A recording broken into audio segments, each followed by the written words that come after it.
ज़्यादा प्रताड़ित अनुसूचित जाति वर्ग का है यहाँ पर दलित। वो किसी के घर के सामने से नहीं निकल सकता। आज भी जो स्थिति है आज़ादी के बाद, वो घोड़े में नहीं बैठ सकता, मंदिर नहीं जा सकता, पढ़ने में उसको दिक्कत है। यदि सरपंच है, यदि अनुसूचित जाति का बन भी गया तो वो कुर्सी में नहीं बैठ सकता। ये स्थिति मध्य प्रदेश में है और ये सब भारतीय जनता पार्टी के राज में बहुत ज़्यादा अन्याय अत्याचार बढ़ रहे हैं।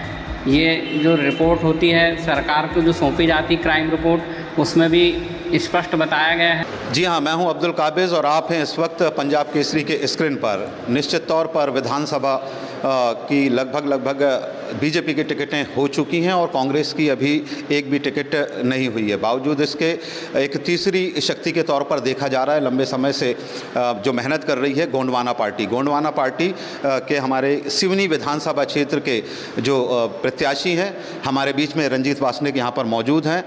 रंजीत वासनिक जी, आपका बहुत बहुत स्वागत है। धन्यवाद। साथ में है जिला गोंडवाना पार्टी के प्रवक्ता साहू जी, वो भी हमारे साथ मौजूद हैं और गोंडवाना के हितों के लिए हमेशा बात करने वाले विवेक डहरिया और उनकी पूरी टीम हमारे साथ मौजूद है। निश्चित तौर पर मैं सवाल करना चाहूँगा रंजीत वासनिक जी से। रंजीत वासनिक जी, किन मुद्दों को लेकर आप सिवनी विधानसभा में यहाँ पर जनता के बीच आना चाह रहे हैं? सिवनी विधानसभा में लंबे समय से विकास से अछूता रहा है और किसानों की समस्याओं से जिस कदर किसान पीड़ित हैं, सिंचाई के साधनों के अभाव में, जिस तरह से अभी जो घुंगसा मोवारी का जो क्षेत्र है सिवनी विधानसभा में आता है, लखवा है, दरबई है, उटेकटा है और निवारी है। इस गांव में आज़ादी के बाद से लेकर वर्तमान तक जो मैंने जिस तरह से दौरा किया उस क्षेत्र का, मैंने उस जगह पाया है कि सिंचाई का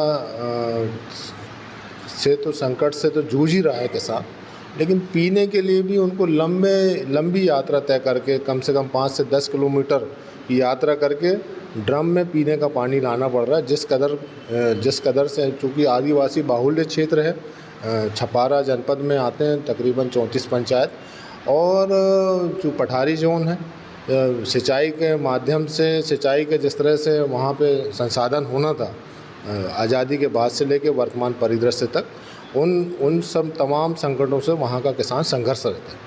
निश्चित तौर पर रंजीत वासनिक जो कि सिवनी जिले की बरघाट विधानसभा क्षेत्र से आते हैं, वहाँ पर उन्होंने नगर पंचायत में लंबे समय तक के अध्यक्ष भी रहे हैं। बावजूद इसके सिवनी को ही क्यों केंद्रित किया आपने चुनाव लड़ने के लिए? चूँकि बरघाट से मैं नगर परिषद का अध्यक्ष था और बरघाट जो है अनुसूचित जनजाति के लिए आरक्षित है, तो मैं वहाँ उस विधानसभा से अनफिट हूँ। मैं वहाँ से आरक्षण के कारण मैं वहाँ से चुनाव लड़ पाने में असमर्थ हूँ। सिवनी और चूँकि मुख्यालय है और बरघाट के महज तकरीबन 10 किलोमीटर बाद सिवनी कॉन्स्टिट्यूंसी प्रारंभ हो जाती है, जो कि हमारा पूर्व में बरघाट विधानसभा का कटा हुआ कुछ हिस्सा भी है। और बहुत समय से जिस तरह से सिवनी को एक महानगर के रूप में अब तक जो विकसित होना था, एक कस्बे की छवि से मुक्त नहीं हो पा रहा है सिवनी। और जिस तरह से हमारे पूर्व की सरकारों ने ट्रामा सेंटर केयर या यूनिट यहाँ स्वीकृत किया, प्रस्तावित किया है, लेकिन जिस तरह से जो चिकित्सा और स्वास्थ्य और रोजगार के लिए जो लोग पलायन कर रहे हैं, वो स्थिति सब नगर पूरे ज़िले की जनता से अछूता नहीं है। इन तमाम मुद्दों को, और हमारा मुख्य मुद्दा जो है शिक्षा, स्वास्थ्य, डेवलपमेंट, ये रहेगा।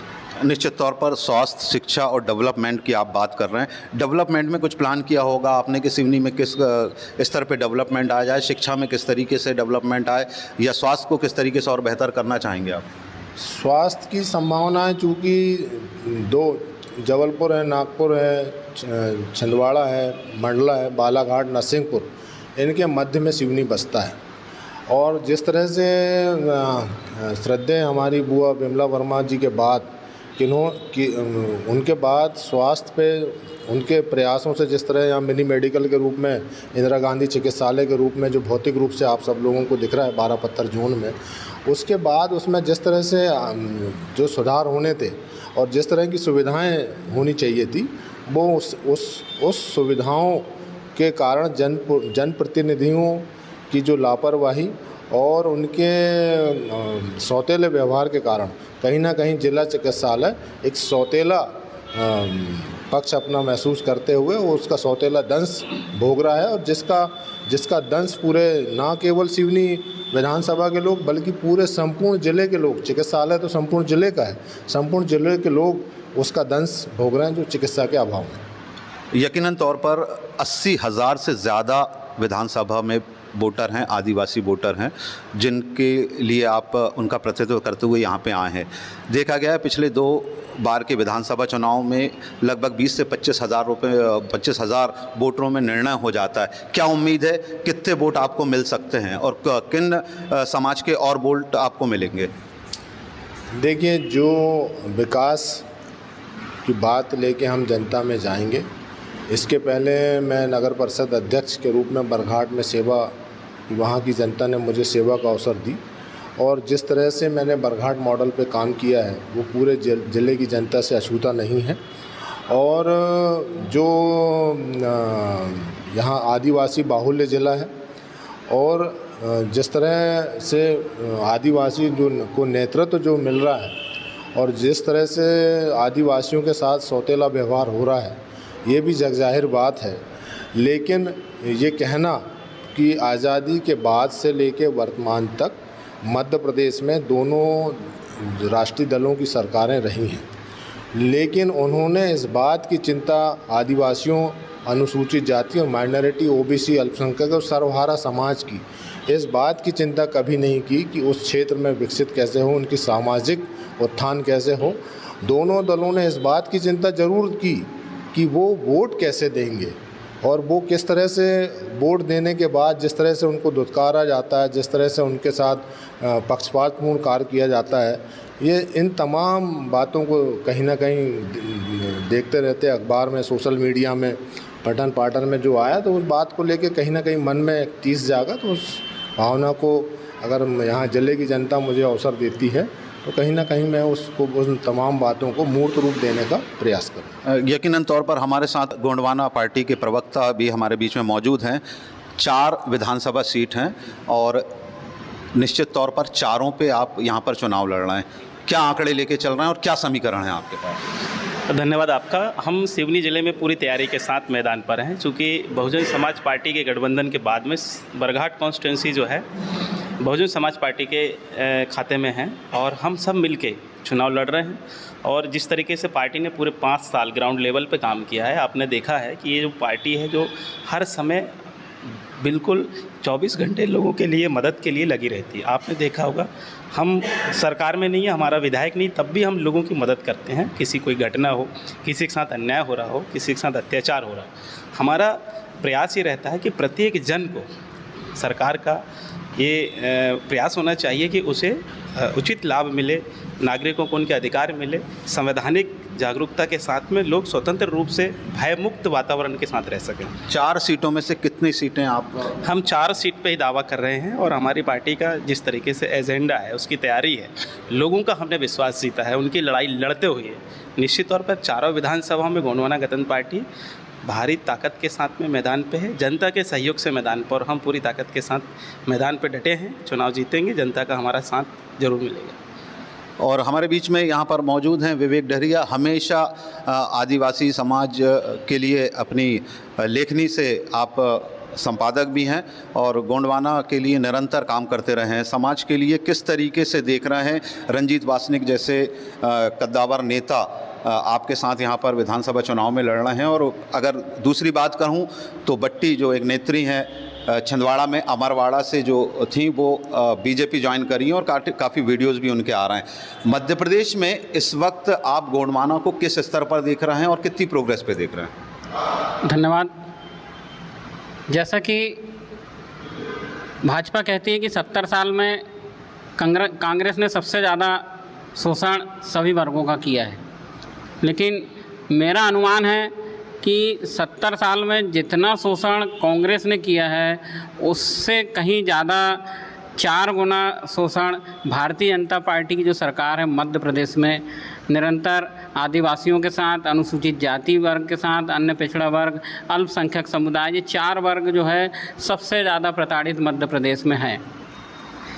जो रिकॉर्ड है क्राइम का, जो रिकॉर्ड है उसमें आप देख सकते हैं सबसे ज़्यादा संख्या जेल में आदिवासियों की है, सबसे ज़्यादा प्रताड़ित अनुसूचित जाति वर्ग का है यहाँ पर, दलित। वो किसी के घर के सामने से नहीं निकल सकता। आज भी जो स्थिति है आज़ादी के बाद, वो घोड़े में नहीं बैठ सकता, मंदिर नहीं जा सकता, पढ़ने में उसको दिक्कत है। यदि सरपंच है, यदि अनुसूचित जाति का बन भी गया तो वो कुर्सी में नहीं बैठ सकता।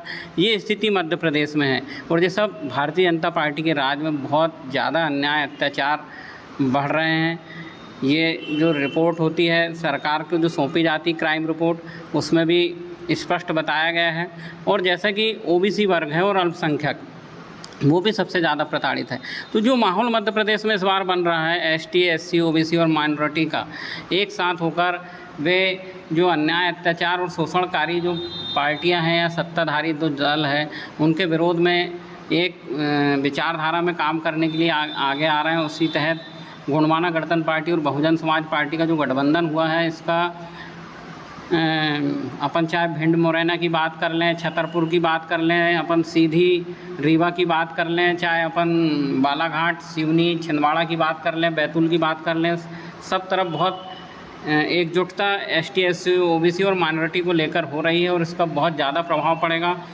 कांग्रेस को तो बहुत दिक्कत होगी। भारतीय जनता पार्टी भी सत्ता तक पहुंचने में अब बहुत मुश्किल होगी उसको। और गोंडवाना गणतंत्र पार्टी और बहुजन समाज पार्टी की जो विचारधारा चल रही है एसटी, एससी, ओबीसी और माइनॉरिटी को लेके, ये विचारधारा बहुत मजबूती के साथ काम कर रही है और उसका असर आपको सिवनी विधानसभा में भी देखने को मिलेगा। 80,000 मतदाता ट्राइबल के हैं, 20-25 हज़ार लगभग अनुसूचित जाति वर्ग के हैं, ओबीसी का मतदाता है, अल्पसंख्यक। ये चारों समुदाय जो है वो कांग्रेस और भाजपा दोनों से प्रताड़ित है। तो निश्चित है कि ये यहाँ पर सिवनी विधानसभा में हमारे जो रंजीत बासनिक जी प्रत्याशी होंगे, उनके साथ आएंगे और उनको समर्थन करेंगे, ऐसी हमें उम्मीद है। यकीनन तौर पर अगर देखा जाए तो इस वर्ष विधानसभा चुनाव परिवर्तन के तौर पे देखा जा रहा है और परिवर्तन के दौर पे सत्ता परिवर्तन की बात की जा रही है। सत्ता परिवर्तन में गोंडवाना पार्टी और उनके कार्यकर्ता और उनके प्रतिनिधि जो भी विधानसभा चुनाव में निश्चित तौर पर जो तैयार हो रहे हैं और खड़े होंगे, देखना होगा कि वो इसमें कितना परिवर्तन ला पाते हैं या फिर एक बार गोंडवाना को कभी बीजेपी इस्तेमाल करती है, कभी कांग्रेस इस्तेमाल करती है, ये इस्तेमाल होते हैं या खुद की मजबूती से अपनी सरकार बनाने में और अपने प्रतिनिधियों को भोपाल विधानसभा तक पहुंचाने में तैयार होते हैं और सफल हो पाते हैं। निश्चित तौर पर आप बने रहिए पंजाब केसरी के साथ और विधानसभा चुनावों से जुड़ी हुई पल की अपडेट हम आपको देते रहेंगे। नमस्कार। हमसे जुड़े रहने के लिए हमारे YouTube चैनल को सब्सक्राइब करें और नई वीडियो की नोटिफिकेशन के लिए बेल आइकॉन को दबाएं। अगर आप ये वीडियो Facebook पर देख रहे हैं तो लाइक जरूर करें और ज्यादा से ज्यादा शेयर करें। धन्यवाद।